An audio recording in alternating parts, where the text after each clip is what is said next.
O secretário municipal de saúde do Rio de Janeiro, Daniel Sorans, prometeu demitir todos os funcionários que estavam de plantão em uma UPA, unidade de pronto atendimento da Cidade de Deus, após um homem morrer enquanto esperava ser atendido na unidade. Segundo testemunhas, o paciente de 32 anos chegou ao local se queixando de fortes dores. O homem estava com a cabeça inclinada. Uma pessoa que estava na UPA se aproximou dele e notou que ele não reagia. Só então um funcionário da unidade colocou o paciente numa maca. Ele foi levado para atendimento, mas não resistiu. Em nota, a secretaria disse que tudo aconteceu muito rápido. Ou seja, o cara chegou lá se queixando de dor, sentou para esperar e, sabe aquela coisa, vai morrer esperando? Morreu esperando, sentado. Sentou, ficou lá do jeito que chegou, ficou. Ninguém foi lá atender, não fizeram uma triagem, não imagino que não tiraram ali os sinais vitais dele, não fizeram o atendimento adequado e morreu sentado esperando. Você sabe que isso aí repercute porque alguém filmou. Porque casos igual esse acontecem, não é 10, acontece diariamente no Brasil. Recorrentemente, as pessoas chegam para o atendimento e morrem esperando atendimento, morrem esperando alguém para ir lá atender. E, claro, geralmente em unidades públicas de saúde, né? Ô, Koba, eu só queria falar uma coisa aqui que eu acho que é importante, né? É claro que pode ser que ele morreu, né, de forma, eu não sei o termo técnico, né, repentina, é abrupta, né? Morte súbita. Isso, eu queria falar morte súbita. É possível que ele tenha tido aí uma morte súbita antes de ter esse prévio atendimento, mas é bom a gente deixar bem registrado, como você bem disse aqui, que o secretário vai apurar, né, eventual... Não, diz que vai demitir todo mundo. Vai demitir, médico, enfermeiro... O que eu quero falar é exatamente isso, porque se os médicos ou alguém viu que ele já estava, né, num cenário de grande necessidade de atendimento e não atendem, a gente tem uma responsabilização no penal também, que é a omissão. Não, então, gostei. É que não é 135, é um outro. É o artigo 13, parágrafo 2º. Porque quando você tem o dever de fazer e você não faz, podendo fazer, né, você responde pelo resultado causado em razão da sua omissão. Isso, então, médicos... Isso se chama ato comissivo por omissão. Isso, omissão imprópria. O que acontece? Claro que o direito penal... Não tô não, professora? Vocês estão tudo chique aqui. O Gesualdo já quer vir pro penal. O que acontece? A gente tem determinadas pessoas que não são simplesmente quaisquer pessoas. Elas têm um dever legal ou elas colocam pessoas em situações, né, que garantem que o resultado vai ser impedido, como é o caso do médico que a gente sempre exemplifica. Eu não tô falando que eles fizeram isso, mas havendo o conhecimento de que ele precisava de uma urgência e eles não tendo prestado, além da sindicância, enfim, né, é possível responsabilizar pela morte. Porque se eu tenho o dever de fazer e posso e não faço, esse meu ato omissivo responde pelo resultado. Sim. Então a gente vai apurar as investigações, a gente vai esperar as investigações, né? Claro. Pode virar homicídio eu acho que essa culposo, no caso. Aí vai ver se é dolo ou culpa, né? Mas eu penso que é culpa. Tem um ponto nesse vídeo que me chama a atenção desde ontem, que é a pulseira branca no pulso desse jovem que morreu, né? Essa pulseira branca, se eu não estiver enganado, é que ele já fez uma triagem. Ele fez uma triagem e colocaram essa pulseira branca porque estavam dizendo que ele não tinha prioridade. Eu falo isso porque eu já levei algumas vezes familiar para a UBS e existe uma pulseira, se eu não me engano, é branca, amarela e vermelha, que ela determina, verde, amarela e vermelha, né? Que ela determina a urgência desse determinado, né? Eu não sei, estou dizendo como leigo porque me chamou a atenção a pulseira branca, né? Eu não sei se nesse caso isso mostra que ele foi atendido ou se ali era ainda um pré-atendimento. Aí já muda. Né? Porque eu acho que já muda aí já a muda. Né? Se ele tem lá a prioridade. Você sabe que o branco geralmente é só o nome, o branco não está na sequência de cores de prioridade, não é isso? A regra determina vermelho, caso de extrema urgência, o amarelo quando é média e o verde quando não tem urgência nenhuma. O padrão universal é esse. O branco é a identificação. Todo paciente tem a pulseirinha branca de identificação. Muito provavelmente ele passou por uma triagem, porque a lógica determina, ele passa por uma triagem médica, tira pressão. É o enfermeiro que faz. Toma os sintomas ali rapidamente para ver se é vermelho, amarelo ou verde. E depois ele vai para uma triagem onde ele indica os próprios dados. É isso que causa... Ele tinha os próprios dados, mas ele não passou por esse atendimento. Teve uma inversão de ordem, aí seria isso? Provavelmente, né? Ele já foi fazer o cadastro sem passar necessariamente pela triagem que deveria ser primeiro. É isso, né? Todos nós já fomos ao hospital, essa é a dinâmica que se tem, né? Sim. Olha só, acabamos de falar de alguém que chamou traficantes no lugar de chamar a polícia, ou porque não confia na polícia, a despeito de ter uma medida protetiva, ou porque foi impedido pelos próprios traficantes do local de chamarem a polícia. Agora estamos falando de um caso de má prestação de serviço de saúde.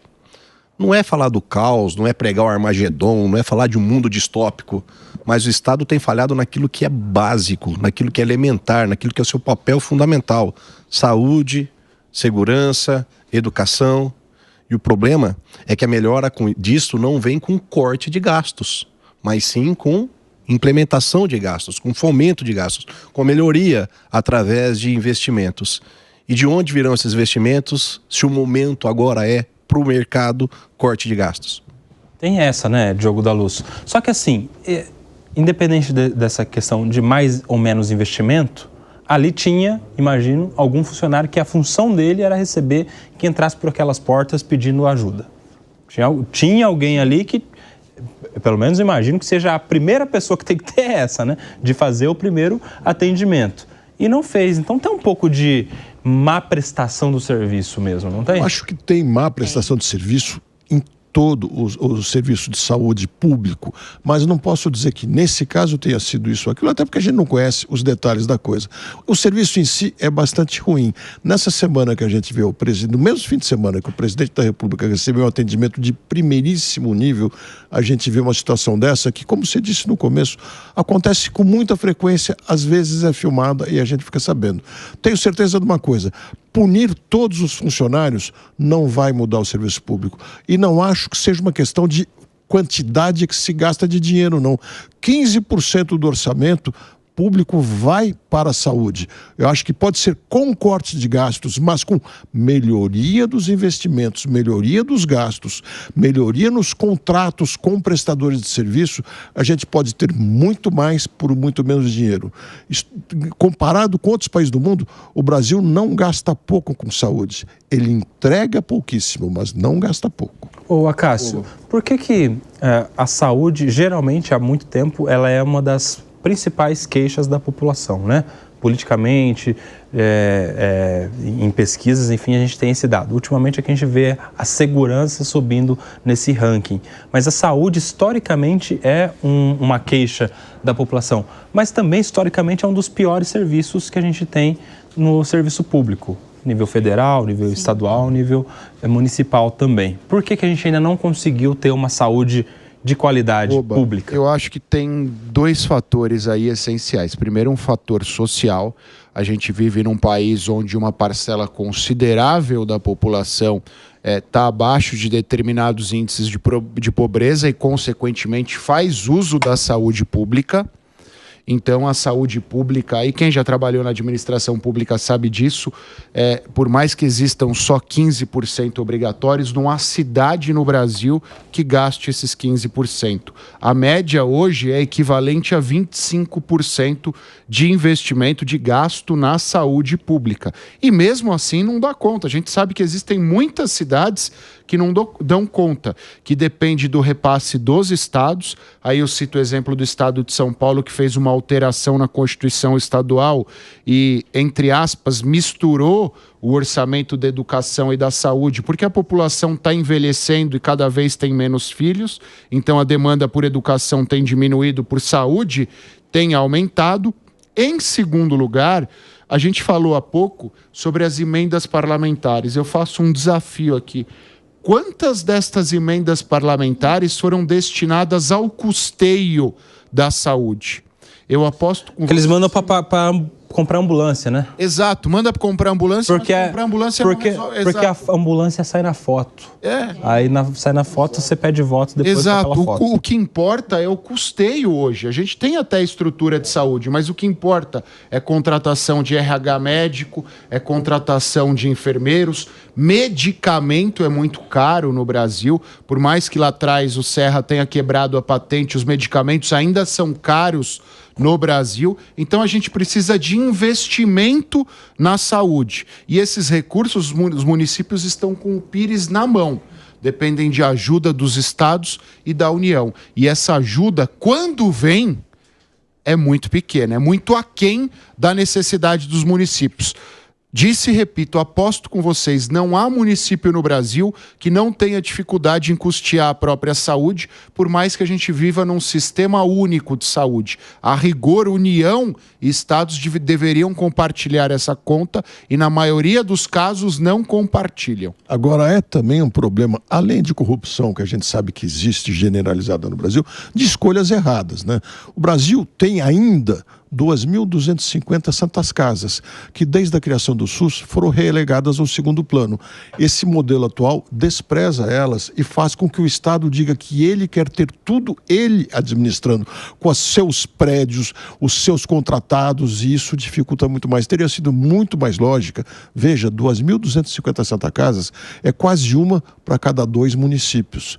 Teria sido muito mais sensato fortalecer as santas casas e outras entidades assistenciais que estavam sendo muito bem administradas, a maioria delas, e foram relegadas. Você sabe que a maioria das santas casas, elas sobrevivem com base na generosidade, na caridade das pessoas que ajudam, colaboram, né?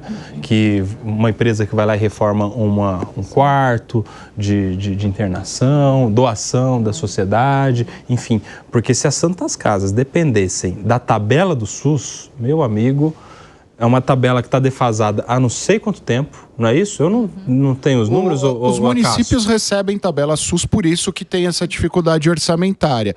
O município tem outras fontes de recursos, o que facilita. As santas casas não têm. Não tem, mas exato. eles recebem a mesma coisa. Hoje, não é exato esse dado, mas é bem aproximado. Hoje a tabela SUS não cobre 20%, 25% dos gastos efetivos. Então está defasada em 75%. Sim. Fala, Jesus. A questão da saúde, vou dar uma de Patrícia, de Priscila. O artigo 196 da Constituição fala que o acesso à saúde é universal e gratuito. Então, Diogo, eu concordo com você parcialmente. Eu acho que os recursos que são destinados à saúde não são suficientes, em que pese a má gestão, em que pese a corrupção. Porque quando o Constituinte elegeu a saúde universal e gratuita, lá em 88, lá era se valendo um tratamento alternativo. Hoje os remédios são muito caros. A gente tem um remédio que custa 12 milhões de reais. Um outro agora lançado no mercado, para atrofia muscular esquelética, custa 17 milhões de reais. E não acho que são as santas casas, que historicamente sempre viveram de ajuda privada, que vão resolver o problema. A saúde no país ela é dividida em 3. A saúde prestada pelo sistema único, a saúde complementar e a saúde suplementar. Para a atividade privada, a gente já tem a saúde suplementar, que essa também está passando por grande dificuldade. Explica aí, em razão, a saúde suplementar são os planos de saúde, as operadoras de plano de saúde, que hoje pelo menos 40 milhões de pessoas têm acesso. E eu digo isso porque trabalho com operadoras de plano de saúde, sou advogado de algumas. Elas passam por grande dificuldade também pelo mesmo problema que o Sistema Único de Saúde, que, aliás, não vejo o Sistema Único de Saúde ruim em todo lugar, não. A gente tem ilhas de excelência em Jaú, em Botucatu, no Centrim de Bauru, excelentes serviços prestados não apenas para brasileiros, eles atendem inclusive estrangeiros, porque no nosso modelo constitucional, principalmente nas cidades de fronteiras, se os estrangeiros vierem para lá, eles precisam ser atendidos, e alguns vêm de caravana, inclusive, para serem atendidos nesses modelos que eu lhes disse, nessas cidades que eu apresentei aqui. Mas também o sistema privado de saúde, que a gente chama de sistema suplementar, passa por grande dificuldade, vários operadores de plano de saúde fecharam e muitas outras operam no vermelho em razão dos altos custos da medicina hoje. Vou dar um exemplo assim banal. Quando eu tinha lá 19 anos, portanto há 10 anos atrás, eu machuquei meu joelho pela primeira vez, o médico pegou no joelho e falou, você vai operar. Agora, recentemente, eu passei por uma outra cirurgia, um modelo muito parecido, tive que fazer 3 exames antes, ressonância, não sei o quê. Isso encarece sobremaneira a prestação do serviço de saúde. À medida que aumentou a tecnologia, e aumentou exponencialmente, à medida que aumentou a gama de remédios que são colocados à disposição, aumentou significativamente os custos. Existe má gestão? Existe. Mas os custos da saúde hoje, eles oneram não apenas o sistema único, mas também o sistema privado de saúde. Que é a saúde complementar e suplementar. Explica uma e outra aí. A complementar, nós vimos muito na época da pandemia. O Estado não tinha leito suficiente, então ele alocava leitos particulares e pagava os leitos particulares. Ele usava a estrutura particular para prestar o serviço público. Essa é a saúde complementar. A suplementar é quando a iniciativa privada toca o sistema de saúde.